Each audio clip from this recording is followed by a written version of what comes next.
Saya kira diskusinya menarik karena bicara soal demokrasi. Demokrasi di persimpangan. Saya sih melihatnya bukan di persimpangan. Demokrasi disimpangkan oleh kuasa. Bukan di persimpangan, disimpangkan. Apa argumennya? Salah satu ciri demokrasi itu kan mendengarkan aspirasi publik. Nah, rezim ini sama sekali tidak mendengarkan aspirasi publik. Jadi memang disimpangkan. Seharusnya demokrasi mendengarkan aspirasi publik, tapi realitasnya dia tidak mendengarkan aspirasi publik. Apa buktinya? 2019 kita lihat ratusan ribu mahasiswa, buruh dan lain-lain demokrasi menolak revisi undang-undang KPK. Tidak didengar. Bahkan ada yang ditembak, dibunuh. Mahasiswa ada yang meninggal. Tidak didengar.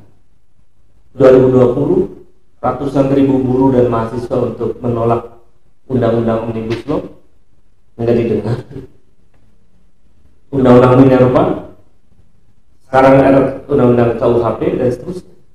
Jadi terlalu banyak undang-undang yang diproduksi oleh kekuasaan itu tidak partisipatif, tidak mendengarkan partisipasi publik.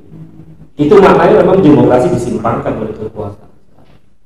Makanya kemudian saya menilai memang rezim ini sudah memasuki episode Machtstaat, lawan dari Rechtsstaat dalam teknologi bahasa Belanda, bahwa tidak lagi menjadi negara hukum sesungguhnya, tetapi ini adalah episode negara kekuasaan, di mana kekuasaan mengendalikan proses produksi hukum.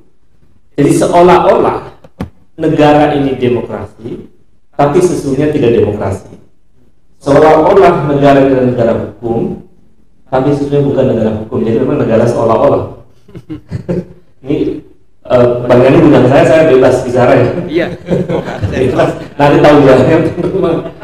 Jadi memang bukan negara demokrasi secara empirik negeri ini. Dan yang negara hukum, apa bukti negara hukum? Penegak hukumnya kacau. Bagaimana kita bisa meyakinkan kepada publik, meyakinkan kepada mahasiswa saya mengajar, hei anak-anak, kita ini negara hukum. Tapi mereka melihat aparatnya kok kalingkong dengan banyak mafia. Kasus Joshua membongkar banyak persoalan di tubuh aparat penegak hukum.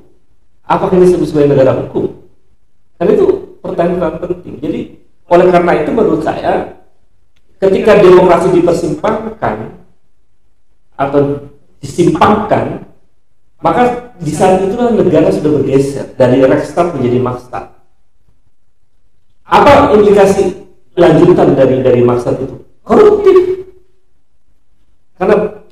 Karena powernya itu korup. Jadi ketika kemudian kekuasaan begitu luar biasa, absolut, maka potensi korupsi itu menjadi luar biasa. Apa faktanya kemudian? Ternyata betul bahwa korupsi merajalela. Jadi ini membenarkan tesis bahwa ini Machtstaat. Dengan karakteristik tadi, cirinya tidak mendengar aspirasi publik. Yang kedua, kemudian karena kekuasaan begitu kuat, mereka melakukan perilaku koruptif merajalela.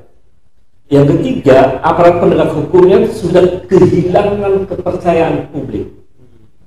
Sekarang ada public distrust terhadap penegak hukum. Nah, kalau negara dengan seperti ini, lalu kemudian kita berharap bahwa itu akan menjadi negara demokrasi, saya tidak yakin bahwa demokrasi kita akan berjalan dengan baik untuk menuju 2024. Kemudian, apalagi kemudian misalnya ciri yang berikutnya dari negara kekuasaan itu adalah penguasa biasanya merasa didukung oleh banyak orang. Karena itu dia bisa bertindak semena-mena, mengumpulkan relawan di GBK di tengah bencana Cianjur. Itu saya hitung menghabiskan kurang lebih 50 miliar minimal, karena lebih dari 1000 bus datang dari berbagai daerah dan lain-lain. Bayangkan kalau uang 50 miliar itu dikasih ke Cianjur, itu kan menolong sekali untuk masyarakat di Cianjur. Jadi ngapain di tengah situasi seperti ini kemudian mereka kumpul-kumpul dan yang disampaikan itu adalah narasi yang tidak berkualitas. Narasi yang tidak berkualitas. Maksud saya, ciri pemimpin itu adalah tadi bagaimana menyinggung rambutnya putih. Itu kan narasi yang tidak berkualitas. Melihat kualitas pemimpin dari ciri fisik kan parah. Saya sih melihatnya pertemuan kemarin itu deklarasi, mengumumkan kepada publik bahwa Jokowi itu nggak memikirkan rakyat, karena dia rambutnya nggak putih. Jadi yang dipikirkan adalah oligarki. Ah, ini udah nyebut nama Jokowi, jadi hati-hati. Jadi ini kan analisis ya. Basis analisisnya adalah dari argumen dia sendiri bahwa orang memikirkan rakyat itu rambutnya putih. Nah, beliau rambutnya tidak putih, berarti beliau tidak memikirkan rakyat. Kan logikanya begitu. Logikanya begitu. Jadi kalau itu dinyatakan ke publik, ya itu pengumuman bahwa saya nggak memikirkan rakyat. Kira-kira begitu.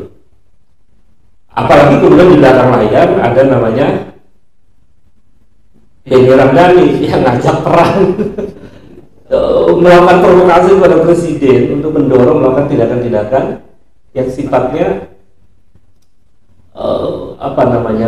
represif, penangkapan dan lain-lain terhadap kelompok-kelompok kritis pada para aktivis dan lain-lain. Saya kira itu juga menunjukkan bahwa pertemuan kemarin di Gelora Bung Karno itu pertemuan yang buruk dalam sejarah demokrasi kita.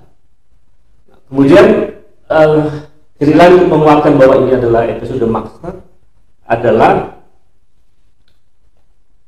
narasi-narasi yang diproduksi oleh kekuasaan itu menunjukkan proses maksa sedang terjadi. Misalnya 3 periode penundaan pemilu, tahun depan adalah tahun yang gelap. Itu narasi-narasi dan itu bukan diucapkan oleh lawan, tapi yang mengucapkan presiden. Lalu juga Sri Mulyani, narasinya pesimis, Menteri Ekonomi ya.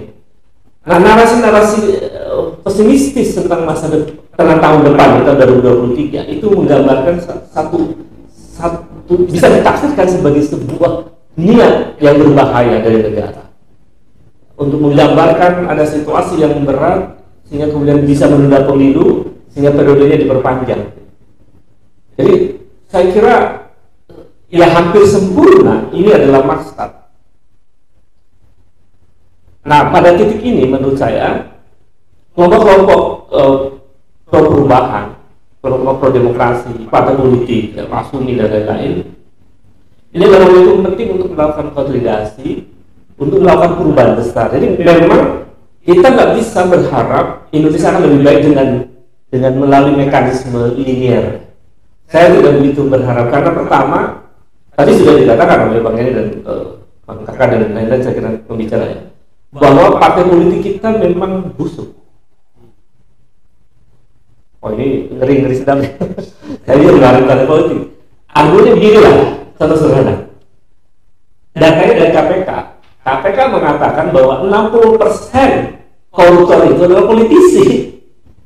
Pertanyaan saya, apakah korupsi itu perilaku yang baik? Perilaku buruk.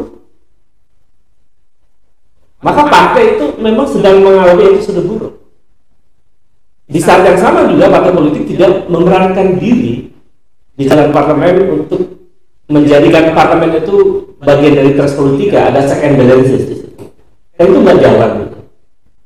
Jadi dalam situasi seperti ini menurut saya mari kita merenungkan bahwa masa depan demokrasi kita terancam karena hari ini sudah disimpangkan.